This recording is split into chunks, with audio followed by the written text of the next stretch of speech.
उत्तर प्रदेश में योगी आदित्यनाथ चारों तरफ से फंसते हुए नजर आ रहे हैं। अब ऐसे में माना ही जा रहा है कि योगी आदित्यनाथ और डिप्टी सीएम केशव प्रसाद मौर्य के बीच लंबे समय से तनातनी की खबरें आती रही हैं। संगठन बड़ा है या फिर सरकार, इस मसले पर दोनों नेताओं में जबरदस्त अदावत की स्थिति दिखाई देती है। ऐसे में लोकसभा चुनाव में प्रदेश में भारतीय जनता पार्टी के खराब प्रदर्शन को लेकर दोनों नेताओं ने अपनी अपनी थ्योरी बना ली है। योगी बनाम केशव से झगड़े में अब नया मोड़ आ गया है और विवादों की कड़ी में ताजा मामला निकलकर सामने आया है आउटसोर्सिंग का।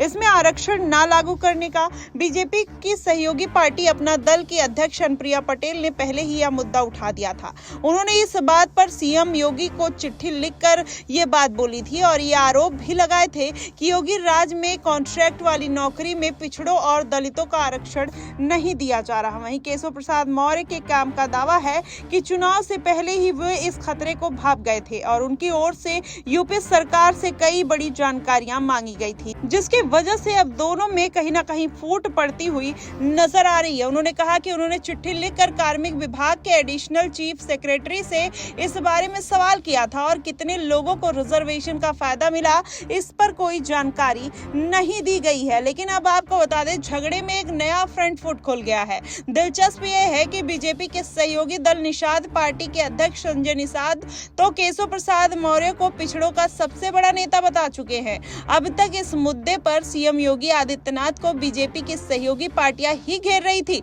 लेकिन अब सीधे सीधे हमला यूपी सरकार में नंबर 2 की तरफ से किया गया है। संगठन और सरकार विवाद के बाद अब सीएम योगी और डिप्टी केशव प्रसाद मौर्य के झगड़े में नया फ्रंट खुल गया है। अब ऐसे में लोकसभा चुनाव में बीजेपी के खराब प्रदर्शन के लिए पार्टी का जो केंद्रीय नेतृत्व है वो प्रदेश के बड़े नेताओं से लगातार फीडबैक ले रहा है। वहीं केंद्रीय नेतृत्व हार के कारणों की तलाश में जुटी हुई है। अब तक जो फीडबैक सामने आए हैं उसके मुताबिक पिछड़ों और दलितों की पार्टी में मोह भंग हो जाना ही बड़ी वजह है।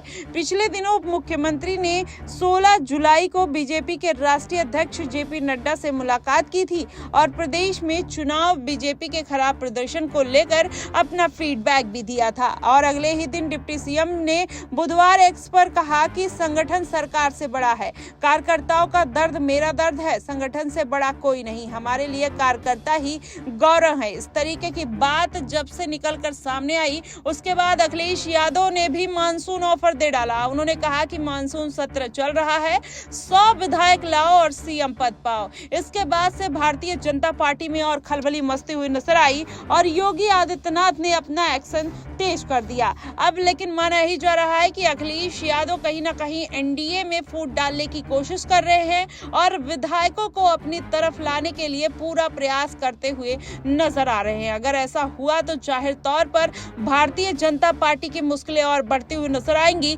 और वहीं योगी आदित्यनाथ पर खतरा और भी बढ़ता हुआ नजर आएगा। लगातार उनके इस्तीफे की मांग भी उठती हुई नजर आ रही है। अगर पार्टी में ऐसी ही बगावत देखने को मिली, उपचुनाव से पहले अगर इस तरीके की बगावत उठ रही है तो विधानसभा चुनाव से पहले कहीं ना कहीं योगी आदित्यनाथ के ऊपर खतरा बढ़ सकता है और माना यही जा रहा है कि उनको इस्तीफा भी देना पड़ सकता है। अगर ऐसा हुआ तो जाहिर तौर पर भारतीय जनता पार्टी को अब एक नए रणनीतिकार के तौर पर सोचना पड़ेगा कि आने वाले विधानसभा चुनाव में ऐसी कौन सी रणनीति बनाई जाए जो उनका खोया हुआ जनाधार फिर से वापस ला सके।